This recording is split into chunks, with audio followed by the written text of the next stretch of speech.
I want to thank you for being here and thank you for sharing this time with us. And hopefully everybody else, especially me, can learn something from you along the way.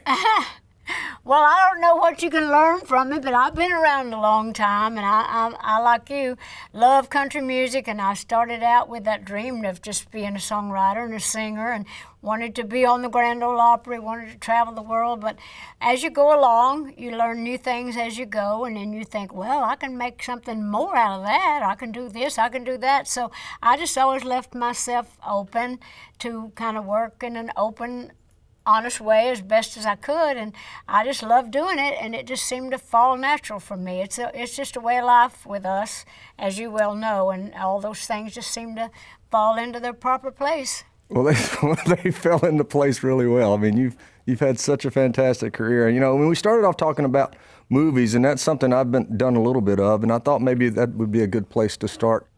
What was the impetus, or what influenced you to want to start acting? Was it the script? Was it just the itch to want to try it? Like you said, expand your horizons and just always open to try something? Yeah, it was a lot of that. I had been asked a lot of times to be in the movies, and I didn't think I was quite ready yet. And I also thought, well, if the right thing came along, I might be willing to do it, because I was still building my music career at the time. And then when 9 to 5 came along, had Jane Fonda and Lily Tomlin. They were both so hot at the time, and I thought, well, if there's any time to start, this would be now, because if it's a big hit, then I can share in the glory of it, and if it's a failure, I can blame it all on them, and I'll walk away free. But actually, I thought it was a good script, and I knew that at that time it would be a wonderful thing for women and for the workplace. But my main deal with Jane, I said, I would be happy to be in it, providing I get to write the theme song. My business mind started working also. I thought, I got to make this worth my while, not just to be in a movie with, someone else. So that was part of my deal, that I would write and sing the theme song. So that's what I did, and it turned out to be a wonderful thing. It was my first movie. I'd never even seen a movie made, really, at that time. So, but I had good people. Dabney Coleman was great to help me out, and Jane was very generous, and Lily, with where to hit your marks and what to do, what not to do. So it actually turned out to be a very fun and rewarding and successful project. The hardest thing, I think, for a singer to come into a movie and do is make the audience forget about their persona as a singer.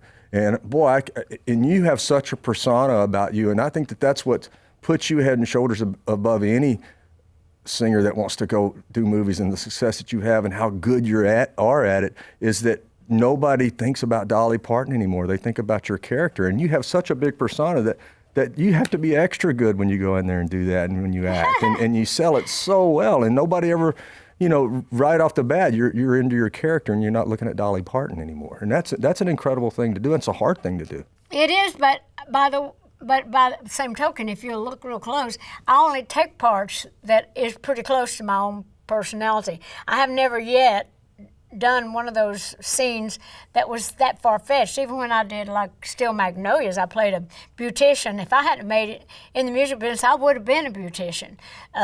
So I understood that. I've always done my own hair. I used to do my mama's hair, my sister's hair. So every part I take, I have to be able to do that. And when I read that part for 9 to 5, it was a girl from Texas, and she was so much like me anyway. So that was not that far-fetched. So even the best little whorehouse in Texas, although I made a better whore than I did a secretary, in 9 to 5, but it was still, it was parts of my personality that I could relate to, all that God and the showing my boobs and all that. So it was, so I always take things that I think I can pull off. I mean, did you have? You're so confident, and you know your path, and you're so good at making decisions about what's right for Dolly. Have you ever had decisions where you second guessed yourself? You ever had a decision where you think maybe I shouldn't have done that, or that didn't work out the way I wanted it to work out? Well, I've tried to make everything a positive. There have been times where I have, I guess, failed myself in some ways.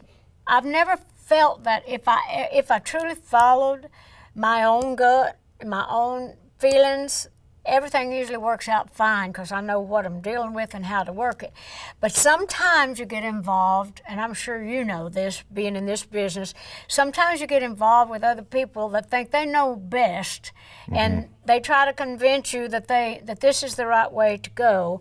And it's only when I have allowed someone else to steer me wrong. I never did it, though, not knowing that it wasn't right.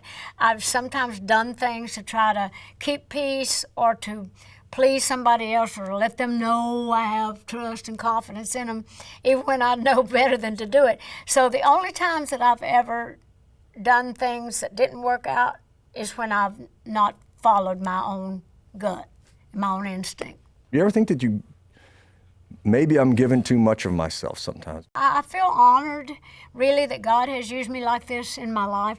And there's a scripture in the Bible that says, to whom much is given, much is required. One of my favorites. And I always think about that when I think about griping about something, that's that I'm doing, or somebody I feel like, oh, they're just using me now, or they're wearing me out with this.